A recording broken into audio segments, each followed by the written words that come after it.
Chapter 9. The Power of Imagination.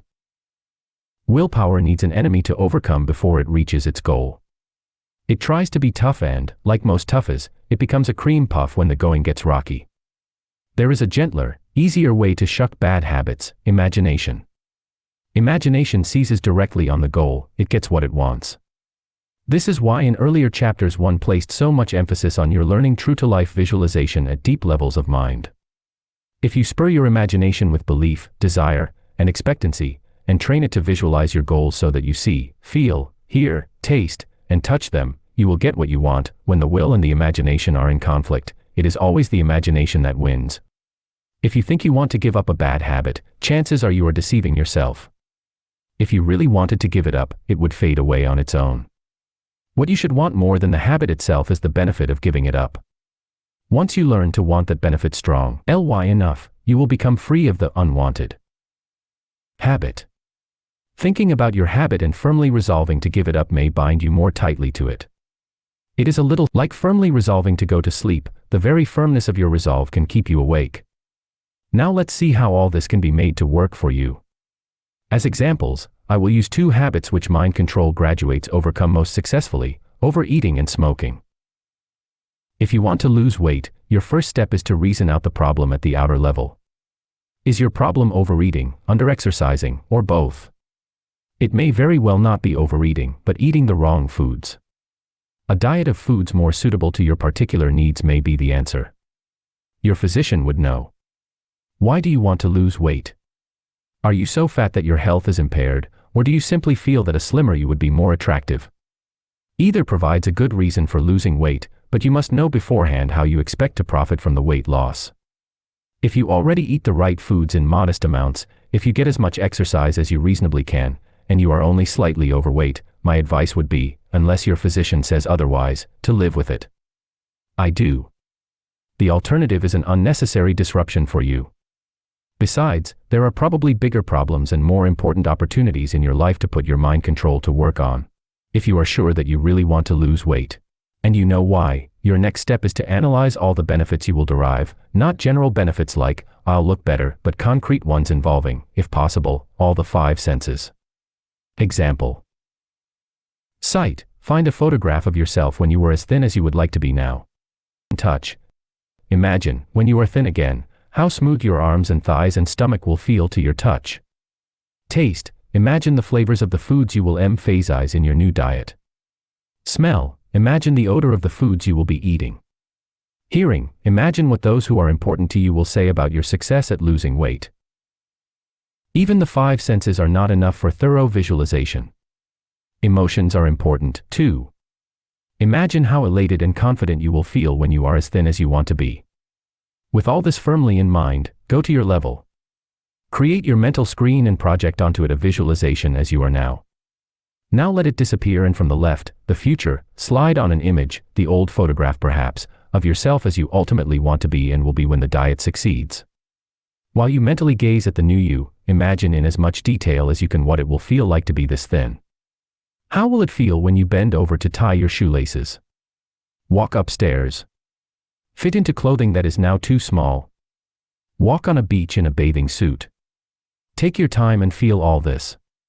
Go through the five senses, one at a time, as described above. How will your attitude toward yourself feel as a result of achieving this goal? Mentally review your new diet, not just what you will eat, but how much, and select a few between meal snacks, raw carrot, or whatever. Tell yourself that this is all the food your body will need and that it will not send you hunger pangs as a way of asking for more. This is the end of your meditation. Repeat it twice a day. Notice that not once during your meditation was there any image or thought of the foods you should not eat. You eat too much of them because you like them. The mere thought of them will make your imagination lurch in unwanted directions. Hollywood actress Alexis Smith was quoted by the San Jose Mercury News, October 13, 1974, as saying, "Positive thinking works beautifully on a reducing diet. Never think once about what you are giving up, but concentrate on what you are getting." She is often told that she is more attractive now than when she made some of the Warner Brothers movies now showing on TV. She attributes much of this to mind control. The big difference, she is quoted as saying, is that now I'm in better balance and more in control of myself. In your weight loss program, be sure to select a reasonable target for weight reduction, otherwise you will destroy the believability of your project. If you are 50 pounds overweight, you cannot reasonably believe you will look like Audrey Hepburn or Mark Spitz next week. To visualize this will do little good. Old body messages may come through the first few days to remind you of the delights of a candy bar.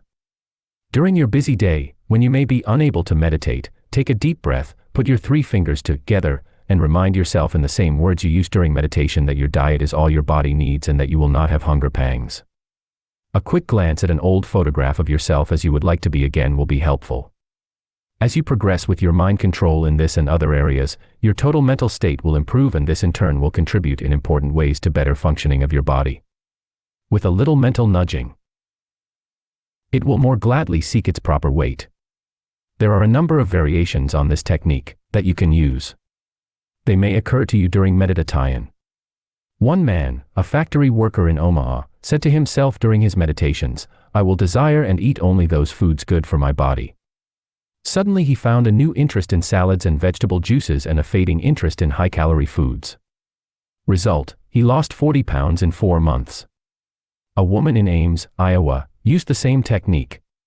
A few days later she bought some donuts, 3 for her children and 3 for their friends. "I completely forgot to buy any for myself. I almost cried." Mind control was working. A farmer in Mason City, Iowa, bought a $150 suit which, to say the least, was a poor fit. He could neither draw up the trousers nor button the jacket. "The salesman thought I was crazy," he said. But with the mental screen technique, he lost 45 pounds in 4 months and, now the suit looks tailor-made for me. Not all the results are this spectacular, in fact, not all of them should be. However, Caroline DeSandra of Denver and Jim Williams, who is in charge of mind control activities in the Colorado area, launched an experimental program which shows the reliability of mind control techniques for those who genuinely want to lose weight. She organized a workshop for 25 mind control graduates to meet once a week for a month. Among the 15 who attended all the meetings, the average weight loss was a little more than 4% pounds. All lost weight. A month later, she checked with these 15 and learned that 7 had continued to lose weight, and 8 were holding steady. None had gained weight. This was not only a painless experience for these graduates, it was a joyous one, Caroline reports. Not only did they lose weight with no hunger pangs or any other discomfort, but they reinforced many mind control acquired skills. The average weight loss was about what it would have been had they taken one of the more successful weight reduction courses. Caroline herself had been a lecturer for one of these courses for a year and a half, and was assistant food director of the Swedish Medical Center in Denver. She knows about proper nutrition and weight control. She plans to continue this workshop and to develop another one for smokers. Smoking is so serious a habit that if you are a smoker, the time to start becoming a former smoker is now. As with weight reduction, we will take this in easy stages, giving your body plenty of time to learn to obey a totally new kind of instruction from your mind. There is no need for reviewing at the outer level why you should stop, the melancholy reasons are familiar enough. What you need is a list of benefits which you later make so vivid that you will want to stop. You will have more vitality, your physical senses will be sharper, and you will savor life more fully. You know better than I, a non-smoker, what you will gain. Go to your level and see yourself on your mental screen in the situation where you normally smoke your first cigarette of the day. Visualize yourself, fully at ease, from that moment until the end of an hour, doing everything you would normally do except smoking. If, for example, the hour is 7:30 to 8:30 a.m., say to yourself, "I am now and will remain a former smoker from 7:30 to 8:30 a.m. I enjoy being a former smoker during this hour. It is easy and I am used to it." Continue this exercise until you are really fully at ease, at the outer level, with your first hour of freedom from cigarettes. Now for the next hour, and soon the third, and so on. Take this slowly. Pushing too fast may lead to punishing your own body, which is hardly fair, since your mind, not your body, introduced the habit in the first place. Let your mind do the work through imagination. Here are a few hints to speed up the day of complete liberation. Change brands frequently. During the hours when you are not yet a former smoker, Ask yourself each time you reach for a cigarette, do I really want this one now? With surprising frequency, the answer is no. Wait until you really want it. If, during one of your liberated hours, your body intrudes with an apparent need for a smoke, take a deep breath, put your 3 fingers together, and, using the same words you use in meditation, remind yourself that you are and will remain a non-smoker during this hour. In controlling the smoking habit, you can add other techniques to this basic method.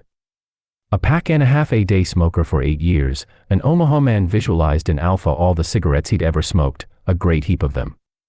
Then he put them in an incinerator and burned them. Next he imagined all the cigarettes he would smoke in the future unless he stopped, another great mound of them, and he gleefully burned these too in the incinerator.